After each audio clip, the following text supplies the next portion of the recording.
Deuxième partie de ce que vous ignorez vraiment des scénarios, des séries, voilà. Ici, nous allons parler des séries novelas, c'est-à-dire les séries latino, comment ces scénaristes fonctionnent, ces scénaristes latinos, comment est-ce qu'ils fonctionnent. C'est de ça que nous allons parler ici. Et bienvenue si tu es pour la première fois sur cette chaîne.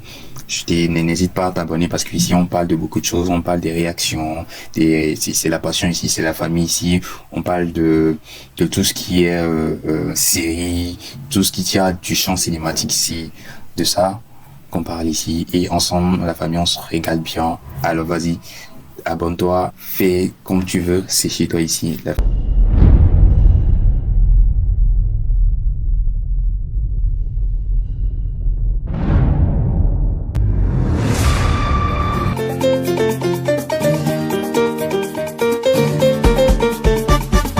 Et donc, nous allons maintenant parler des séries latino.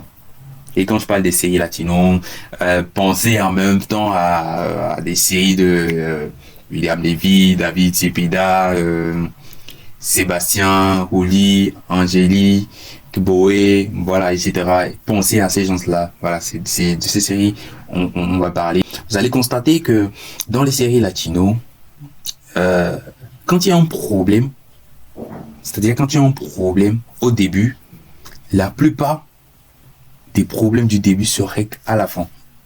Toujours des fins heureuses et tout. Donc, si nous prenons vite fait, par exemple, quelle série Abyssement des passions, je l'avais donné comme exemple la dernière fois. Il y avait un problème à la première épisode. Et ce problème a chamboulé toute la série. Et ça s'est résolu à la fin. À la fin de la série. Quand je parle de la fin de la série, genre la fin de la série. C'est là que tout le monde a compris, en fait. Donc, il y a eu beaucoup de réactions et tout dans le film par rapport à cet accident-là qui s'est passé dans la première épisode. Donc, vous allez comprendre quand il y a un problème au début, le problème là, ça se résout la plupart des séries latino en fait.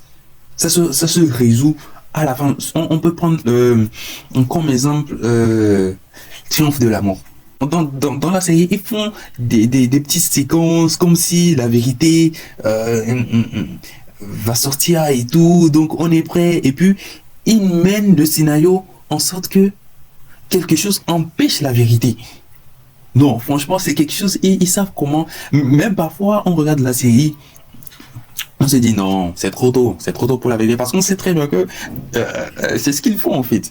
Donc, ils vont mener la série à gauche, à droite, quelques séquences qui sont proches de la vérité. Mais c'est quelque chose qu'ils ont préparé et tout pour inciter l'esprit des spectateurs en fait. Et je pense que ça fait partie du champ de cinématique. Il y a beaucoup de séries, je pense. Triomphe de l'amour, comme je l'avais, le prix du pardon. Le prix du pardon également. Sacrifice de femme. Sacrifice de femme. Cosita Linda. Et vous allez constater aussi, si vous avez vu Triomphe de l'amour et Sacrifice de femme, vous allez constater que ce sont les mêmes scénarios. Même scénario, même livre, même tendance, c'est-à-dire juste que les personnages sont juste modifiés, mais c'est le même scénario. C'est la même histoire de fille perdue, mère en quête et tout. Donc ça a toujours été. Vous allez constater entre Sacrifice de femme et Triomphe de l'amour, ce sont les mêmes choses. Même histoire. C'est-à-dire ils ont fait du copier-coller, mais modifié juste et quelques séquences et tout.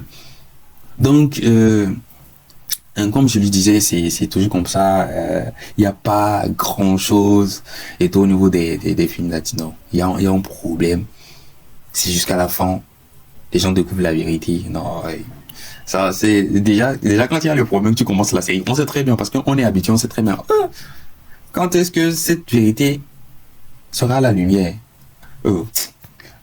C'est-à-dire ton ami te dit, faut laisser ça. C'est pas aujourd'hui, hein. Toi, mais tu sais, c'est pas aujourd'hui. Ceux qui sont pro là-dedans, les spectateurs qui sont pro là-dedans, mon gars, n'essaie même pas de vérifier ce qu'ils font là. Pas d'euphorie ici. Parce que ce que tu vois là-bas, La vérité ne va pas sortir aujourd'hui, ne va pas sortir demain, c'est jusqu'à la fin. Non. Alors dites-moi les gars, qu'est-ce que vous en pensez de ces avis, de cette réaction, de ce constat également. Dites-moi ce que vous en pensez. Et ensemble, on pourra essayer de voir comment est-ce qu'on peut riposter à ça. Non, on peut même pas. On est là-dedans et tout. Donc, on essaie de faire des réactions, partager la passion et tout. Donc, on se dit à tout de suite pour la partie 3. Nous allons parler des séries turques. Ce que eux ils font, les séries turques.